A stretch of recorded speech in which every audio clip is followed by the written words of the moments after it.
નમસ્તે મિત્રો. તો આજે આપણે ભગવાન બુદ્ધ દ્વારા એક મહત્વની વાત કરીશું કે સુખી થવા માટે કોઈ શરતોની જરૂર નથી. તો તમે આ વિડીયોને અંત સુધી જરૂરથી નિહાળજો. તો આવીએ જાણીએ સુખી થવા માટે આપણે શું કરવું જોઈએ. સુખની પ્રાપ્તિ માટે કોઈ સંજોગો કે શરતો જોઈએ એ અંગત રીતે કાયરપણું લાગે. એવું ના કહેશો જો મારી પાસે કરોડ રૂપિયા હોત તો, અથવા જો મારી પાસે સારી નોકરી હોત તો, અથવા જો કોઈ ફક્ત સારા માણસ સાથે લગ્ન કરી શકું, અથવા જો કોઈ સારી સ્કૂલમાંથી સ્નાતક થઈ શકું તો. કલ્પના કરો કે કોઈ વ્યક્તિની તેજસ્વી હકારાત્મકતા અને હંમેશા રચનાત્મક વિચારોવાળો હોય અને ઉત્સાહ તથા આશાથી ભરેલો છે. તે વ્યક્તિની માંદગી, દેવાદાર સ્થિતિ કે શિક્ષણ કે ધંધામાં નિષ્ફળતા બાબત તમે વિચારી શકો. કારણ કે નિષ્ફળતાના અંધારામાં પડછાયામાં પકડાઈ ગયો હોય એટલે લોકો વિચારે છે કે આ લોકો દુઃખી માણસો છે. પણ જ્યારે આવા અંધારામાંથી છૂટીને સારી રીતે હકારાત્મક અને આશાવાદી બની તેજસ્વી થઈ જીવતો હોય ત્યારે એ સુખી વ્યક્તિ છે એ દ્રષ્ટિએ જુએ છે.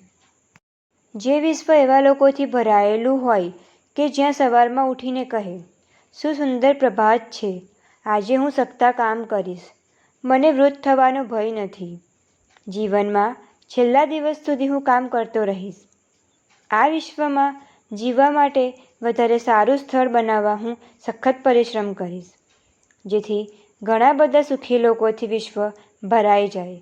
આવું હોય તો શું? કદાચ તમે હમણાં ને હમણાં જ આખા વિશ્વને સુખથી ભરી ના શકો, પણ જો તમે આવું વલણ સ્વીકારી શકો તો પણ વિશ્વમાંથી અસુખનું એક ટીપું ઓછું કરી શકો. અને આ પ્રાપ્ત કરવું એ ચોક્કસ શક્ય છે. તેજસ્વી અને સુખી વિચારો સહજ જ તેજસ્વી અને સુખી જીવનના દ્વાર ખોલી આપે છે. આવું ઉજળું જીવન જીવવા માટે બહાના ના બનાવશો. તમારે એવું વિચારવું જોઈએ નહીં કે કોઈ ચોક્કસ પરિસ્થિતિ પૂર્ણ થશે તો જ તમે સુખી થશો. સંજોગોની ચિંતા કર્યા વિના જે લોકો સકારાત્મક વલણથી ઉજ્જવળ ભવિષ્ય માટે પરિશ્રમ કરે છે એમને માટે ઉત્તમ રસ્તાના દ્વાર આપોઆપ ખુલ્લા થઈ જાય છે. હિંમતવાના બનો અને ગાઢ જંગલમાંથી રસ્તો શોધવાનો સંકલ્પ કરો. જે લોકોમાં આ શક્તિ છે એમણે સમગ્ર નવા વિશ્વમાં આગેવાન થઈ દરવાજો ખોલ્યો છે. સંજોગોમાં અથવા શરતોનો વિચાર ના કરશો. જે વિચારોની શરૂઆત જો મારી પાસે હોત અથવા જો હું આમ ન હોત એનાથી શરૂ થતી હોય તો એવા વિચારોને તિલાંજલિ આપી દો. આ દિવસથી આગળ હવે કારણો વિશે ન વિચારશો કે તમે સુખી નથી. ફરિયાદ કરવાની બંધ કરી દો. ફરિયાદ કરવાથી કોઈએ સફળતા પ્રાપ્ત કરી નથી. જો તમે ફરિયાદ કરશો તો તમારા મનને છાંટા ઉડશે અને વળી બીજા લોકોનામાં નકારાત્મક લાગણીઓ આપશો. ફરિયાદો એ ઝેર જેવી છે. લોકોને એ ઘણીવાર વધારે દુઃખી કરે છે. એટલે સૌથી પહેલાં ફરિયાદ ના કરશો, પણ એ પર્યાપ્ત નથી. આ ફરિયાદોને ઠેકાણે ઉજ્જવળ અને સકારાત્મક ફળદ્રુપ બીજોને તમારા મનમાં વાવો. આના પરિણામ રૂપે તમારા મનમાં સુંદર ફૂલો ઉગશે. સમજદારી વિચારસરણી પણ માણસને પ્રેમાળ બનાવે છે અને સુખી પણ બનાવે છે. પ્રેમ વિશે કહી શકાય કે મૂળભૂત પાયાનું મહત્વ એ છે કે બીજાઓને સમજો.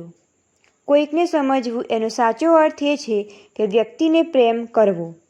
જ્યારે માણસ પ્રેમ કરવા માટે અશક્ત હોય ત્યારે એનું કારણ એ હોય છે કે તેઓ સમજી શક્યા નથી.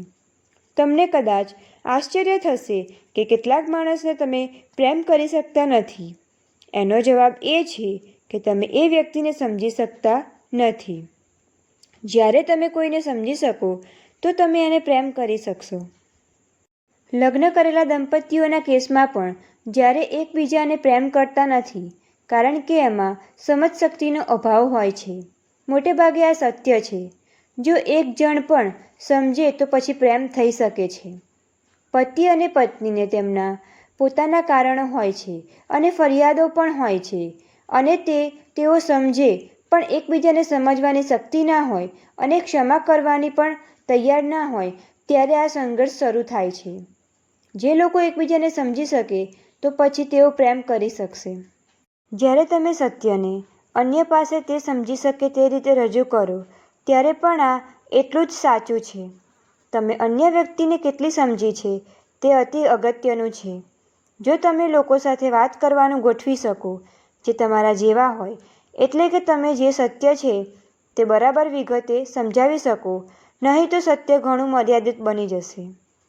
પહેલી જરૂરિયાત એ છે કે લોકોને પ્રેમ કરવાની શક્તિને વિશાળ કરવી, એટલે કે તેમને સમજવાની શક્તિ પ્રાપ્ત કરવી.